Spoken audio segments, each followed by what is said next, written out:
વાતમાં આવ્યો છે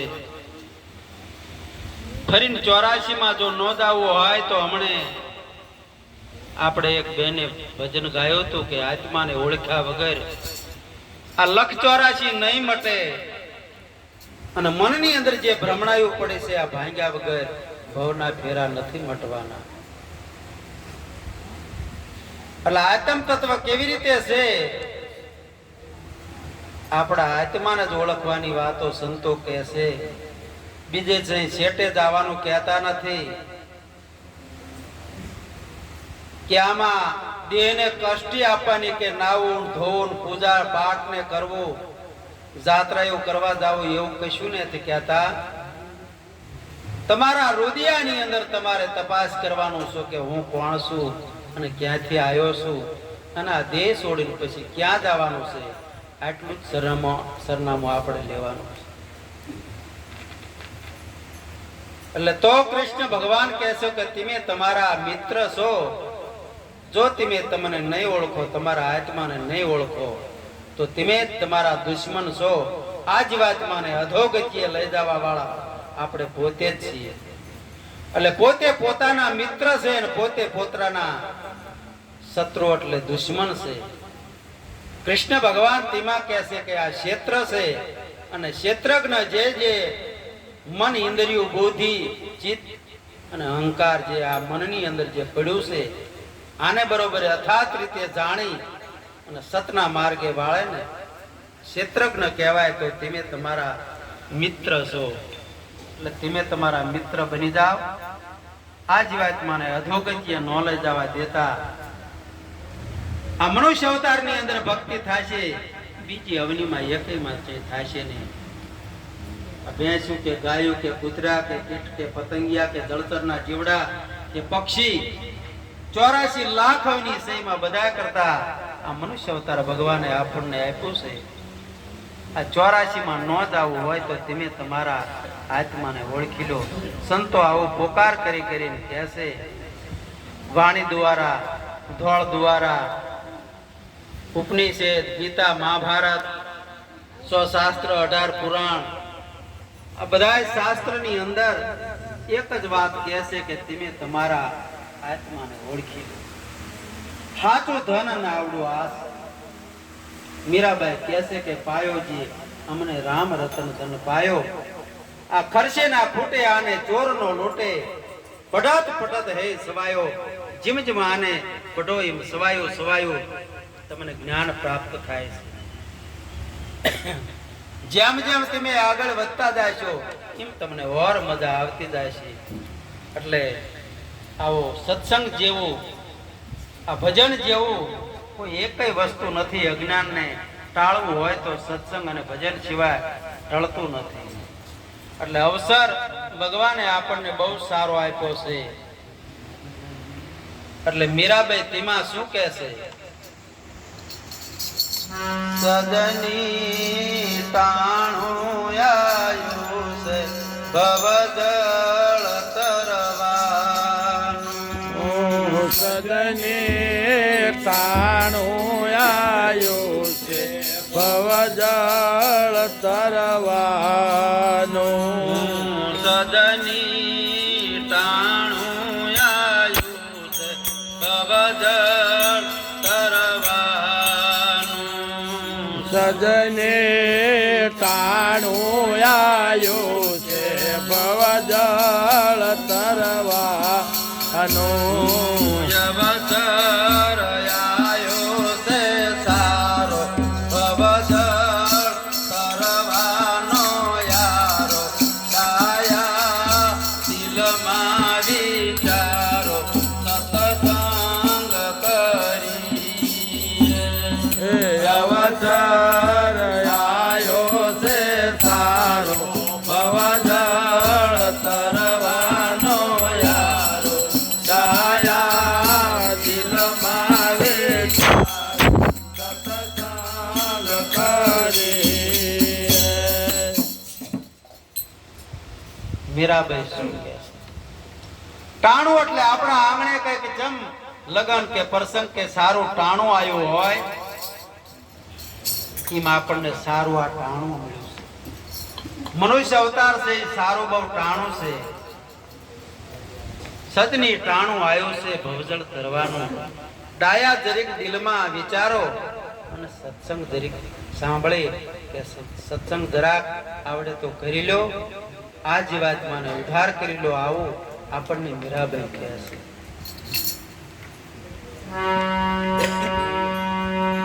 સજની હારે સો ઘડિયું અમરત લાભનું. સજને હારે તો ઘડિયું અમરત લાભનો. સજની હારે તો ઘડિયું અમરત લાભનું. સજને હારે તો ઘડિયું અમરત લાભનો. બીજના જબકારા જેવું મોતી પોરવી જેવું ડાયા દિલમાં વિચારો સત્સંગ કરી.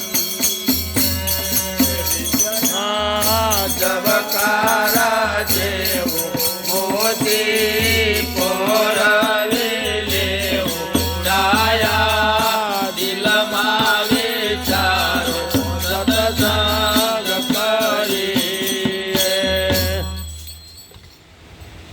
દિવસના ચોઘડિયા અને રાતના ચોઘડિયા, પણ આ ચોઘડિયું કેવું છે? આરે ચોઘડિયું છે અમૃત અને લાભ જ. ચોઘડિયા તો ઘણા હોય પણ એમાં 3 ચોઘડિયા જ સારા હોય છે. લાભ, અમૃત અને શુભ. એમ નરનો દેહ મળ્યો હોય તો ભલે, નારીનો મળ્યો હોય તો ભલે, કદાચ પાવૈયાનો મળ્યો હોય તો ભલે. આથી ભક્તિ થાય છે. બીજા તો આ જળતરના જીવડા કેટલા છે. કીટ પતંગ, પશુ ભેંસુ ગાયું બળદ, જેટલી અવની 84 લાખ અવની ભગવાને બનાવી છે. એકઈમાં ભક્તિ થતી નથી. આ 3 થી જ ભક્તિ થાય છે. જેમાં આપણે 3 સોગડિયામાં સારું કામ કરી લેવી છે ને, એમ અત્યારે આપણને આ સોગડિયું એટલે આપણો જે દેહ મળ્યો છે મનુષ્ય અવતાર, એ બહુ સોગડિયું સારું છે. આની અંદર જો તમારે ભગવાનને ભક્તિ કરવી હોય તો કરી લીજો, નકર વળી પાછો 84 માં જવું પડશે. એટલે આ જીવાત્માને 84 માં ન જવું પડે તો તમે ભજન અને સત્સંગ કરી તમારા આત્મ તત્વને ઓળખી લીજો. આવું મીરાબાઈ કહે. સજની આરે અવસર છે દયા દાનનો. સજને હારે અવસર છે દયા દાનનો. સજની આરે અવસર છે દયા દાનનો. સજને હારે અવસર છે દયા દાનનો. દાન સુપાત્રને પરવું, જ્ઞાન ગુરુજીનું ધરવું, દયા દિલમાં વિચારો એ દાન સુપાત્રને કરવું, જ્ઞાન ગુરુજીનું ધરવું, દયા દિલમાં વિચારો સત્સંગ કરીએ. આરે અવસર છે દયા અને દાનનો. તુલસીદાસ મહાત્મા તેમાં રામાયણની અંદર કહે છે, દયા ધમકા મોલ, પાપ મૂળ અભિમાન તુલસી દયાનો છોડીએ, જબલક ઘાટની અંદર બધે પ્રાણ છે. અરે આ અવસર છે દયા અને દાન કરવાનો. પણ દાન કહેશે મીરાબાઈ કહેશે સુપાત્રને કરવું. કઈક આપણે આંગણે માંગવા આવે ને તો નિરખી પારખીને દાન કરવું, નકર પૈસાનું દાન કરશો તો કોઈ દારૂ પીશે અને બૈરા છોકરાને કે બીજાને હોત હેરાન કરશે. આવા કુપાત્રને દાન ન કરવું.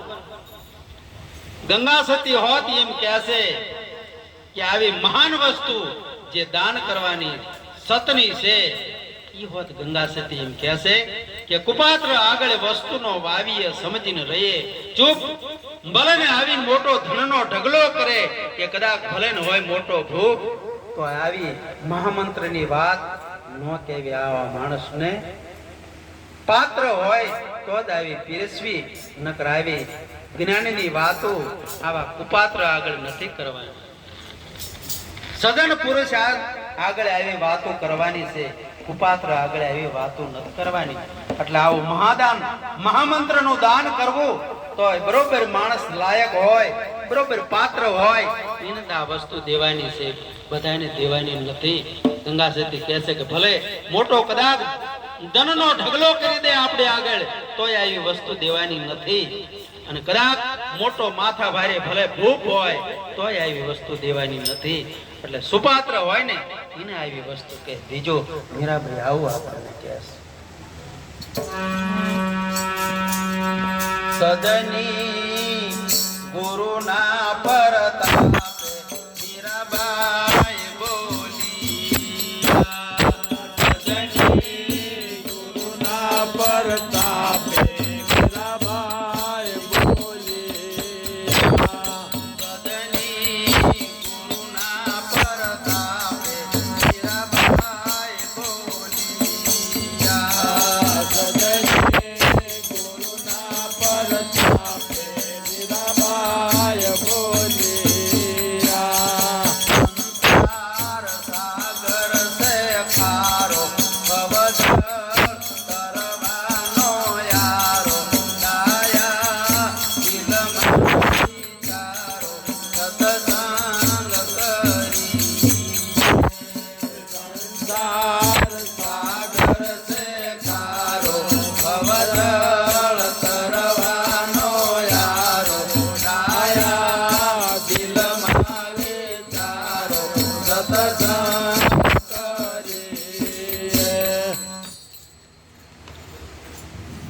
મીરાબાઈ કહે છે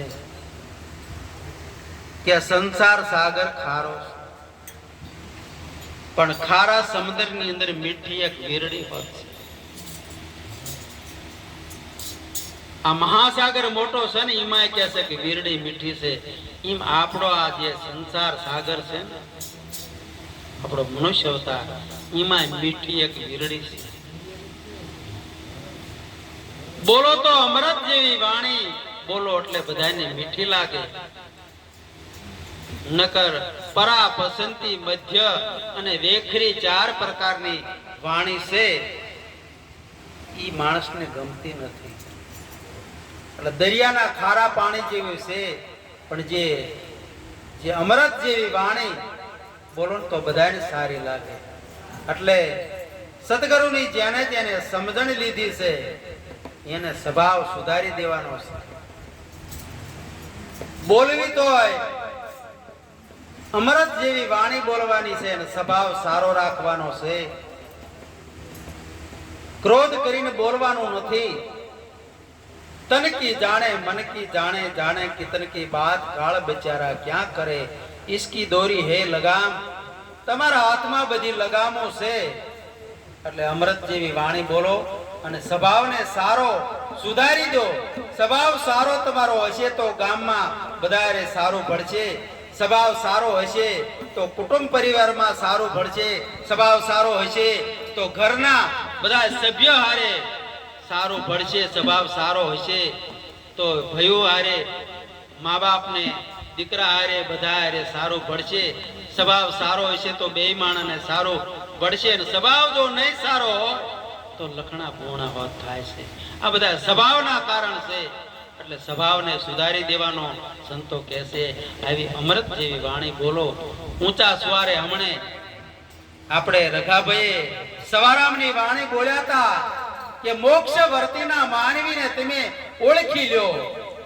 જે મોક્ષ મેળવવાના છે, 84 ની અંદર નથી જવાના. આના ચીન સંતો દેખાડે છે. નૂર મુખા કમળ પર માવે નહીં,